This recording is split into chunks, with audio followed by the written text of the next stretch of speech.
नमस्ते दोस्तों, स्वागत है हमारे चैनल पर। आज हम बात करेंगे विश्व की सबसे प्राचीन और रहस्यमयी सभ्यताओं में से एक सिंधु घाटी सभ्यता की। यह सभ्यता न सिर्फ अपने शहरी नियोजन के लिए मशहूर थी, बल्कि इसके सामाजिक, आर्थिक और सांस्कृतिक पहलू भी हमें हैरान करते हैं। तो चलिए इस रोमांचक सफर पर निकलते हैं और जानते हैं इसके विस्तार, उत्पत्ति, विद्वानों के मत, उत्खनन और कुछ आश्चर्यजनक कहानियों के बारे में। इसका केंद्र सिंधु नदी और उसकी सहायक नदियों के आसपास था, लेकिन इसके अवशेष गुजरात के लोथल से लेकर हरियाणा के राखी घड़ी और जम्मू के मांडा तक मिले हैं।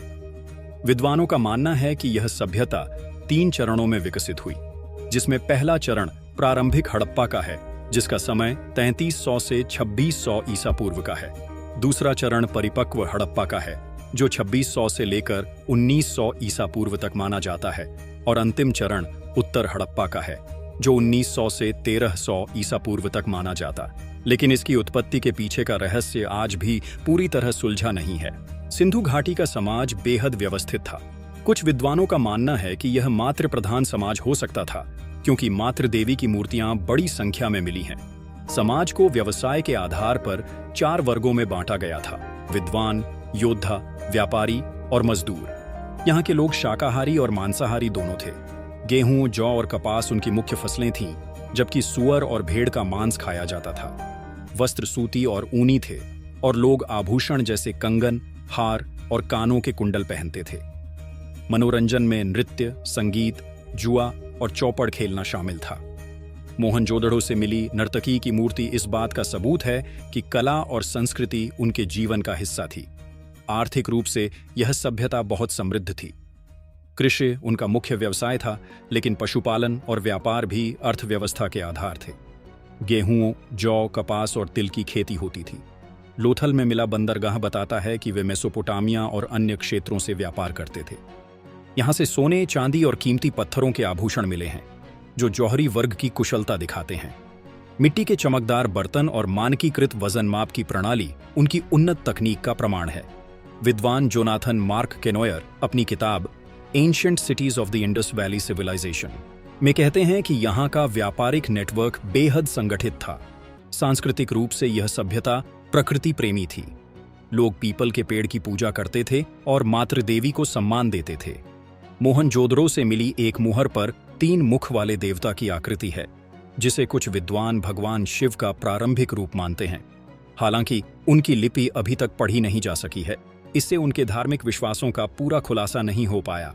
विद्वान ग्रेगरी पोसेहल अपनी किताब the Indus civilisation a contemporary perspective में कहते हैं कि यह सभ्यता शांतिप्रिय थी, क्योंकि यहाँ बड़े हथियारों के सबूत नहीं मिले। सिंधु घाटी सभ्यता पर विद्वानों के मत अलग अलग हैं। मॉर्टिमर व्हीलर ने अपनी किताब द इंडस सिविलाइजेशन में इसके पतन का कारण आर्य आक्रमण बताया था, लेकिन अब यह मत खारिज हो चुका है।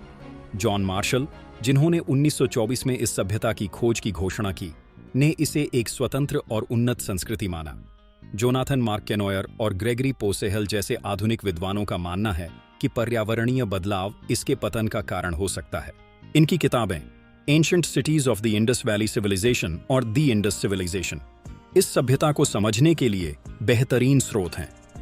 सिंधु घाटी सभ्यता की खोज 1921 में हड़प्पा से शुरू हुई, जब दयाराम साहनी ने वहां खुदाई की।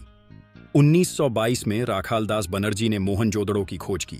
इसके बाद लोथल, कालीबंगन, धोलावीरा और राखी घड़ी जैसे स्थानों पर उत्खनन हुए। मोहनजोदड़ो का विशाल स्नानागार और हड़प्पा का कब्रिस्तान इस सभ्यता की उन्नति दिखाते हैं। 1935 में चन्हुदड़ो की खुदाई से मनके बनाने के औद्योगिक केंद्र का पता चला। अब तक 1400 से ज्यादा स्थलों की खोज हो चुकी है, लेकिन केवल 3% का ही उत्खनन हुआ है। अब कुछ आश्चर्यजनक कहानियां।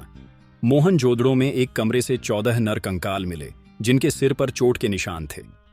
क्या यह हत्या थी या कोई अनुष्ठान? कोई नहीं जानता। लोथल में दुनिया का सबसे पुराना बंदरगाह मिला, जो 4500 साल पहले समुद्री व्यापार का केंद्र था। और सबसे हैरानी की बात, राखी घड़ी में एक कंकाल मिला, जिसके दांतों में छेद थे, जो प्राचीन डेंटल सर्जरी का सबूत हो सकता है। ये कहानियां इस सभ्यता को और रहस्यमयी बनाती हैं। तो दोस्तों, ये थी सिंधु घाटी सभ्यता की कहानी। एक ऐसी सभ्यता जो आज भी हमें सोचने पर मजबूर करती है। आपको यह वीडियो कैसा लगा? कमेंट में बताइए और चैनल को सब्सक्राइब करना न भूलें।